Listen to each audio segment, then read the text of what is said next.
പാർലമെന്റിലും ഇന്ന് ഈ ഒരു പണിമുടക്ക് തന്നെയായിരുന്നു സജീവമായി ഉയർന്നുകേട്ടത്. തൊഴിലാളി വിരുദ്ധ ലേബർ കോഡുകൾക്കെതിരായ ദേശീയ പണിമുടക്ക് വളരെ വലിയ ശബ്ദത്തിൽ ഇന്ന് എംപിമാർ അവിടെ ആഹ്വാനം ചെയ്യുകയുണ്ടായി. രാജ്യത്തിന്റെ പരമാധികാരം അമേരിക്കയ്ക്ക് മുന്നിൽ അടിയറവ് വെക്കുകയാണ് കേന്ദ്ര സർക്കാരെന്ന് ജോൺ ബ്രിട്ടാസ് എംപി വിമർശിച്ചു. കോർപ്പറേറ്റുകൾക്കും പണക്കാർക്കും കർഷകരെയും തൊഴിലാളികളെയും ചൂഷണത്തിന് വിധേയമാക്കാനാണ് ഇത്തരം നിയമങ്ങൾ കൊണ്ടുവന്നതെന്ന് കെ രാധാകൃഷ്ണൻ എംപിയും വിമർശിച്ചു.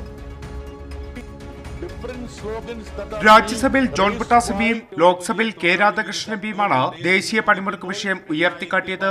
രാജ്യത്തെ കോടിക്കണക്കിന് വരുന്ന തൊഴിലാളികളും കർഷകരും ഇന്ന് പണിമുടക്കുകയാണെന്നും രാജ്യത്തെ ഓരോ പൗരന്റെയും അവകാശങ്ങളാണ് സമരത്തിൽ ഉയർത്തുന്നതെന്നും ജോൺ ബ്രിട്ടാസ് എംപി ചൂണ്ടിക്കാട്ടി.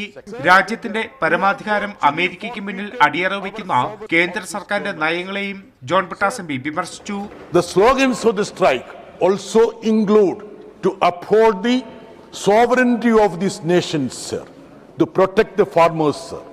Sir, the Indo-US deal, Jaishankar ji, please listen to this, have created widespread protest and also consternation among crores of people, sir.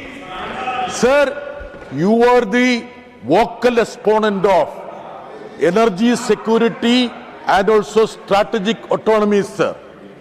Now he is mum on this energy security. രാജ്യത്തിനും തൊഴിലാളി വർഗത്തിനും വേണ്ടാത്ത നിയമം അടിച്ചേൽപ്പിക്കാൻ ശ്രമിക്കുന്നത് വൻകിട കോർപ്പറേറ്റുകൾക്കും പണക്കാർക്കും കർഷകരെയും തൊഴിലാളികളെയും ചൂഷണം ചെയ്യാനാണെന്ന് കെ രാധാകൃഷ്ണൻ എംപി വിമർശിച്ചു. അപ്പോൾ തൊഴിലാളി വർഗത്തിനും രാജ്യത്തിനും വേണ്ടാത്ത ഒരു തൊഴിൽ നിയമം അടിച്ചേൽപ്പിക്കാൻ വേണ്ടിയാണ് ഗവൺമെന്റ് ശ്രമിക്കുന്നത്. അതാർക്ക് വേണ്ടിയാണ് എന്ന് വ്യക്തമാണ്. നമുക്കറിയാം, തൊഴിലാളി വർഗത്തെ ചൂഷണം ചെയ്യാൻ വേണ്ടി ഇന്ത്യയിലെ കോർപ്പറേറ്റുകൾക്കും വിദേശ കോർപ്പറേറ്റുകൾക്കും സമ്പന്നർക്കും അവർക്ക് സൗകര്യം ചെയ്തു കൊടുക്കാൻ വേണ്ടിയാണ്.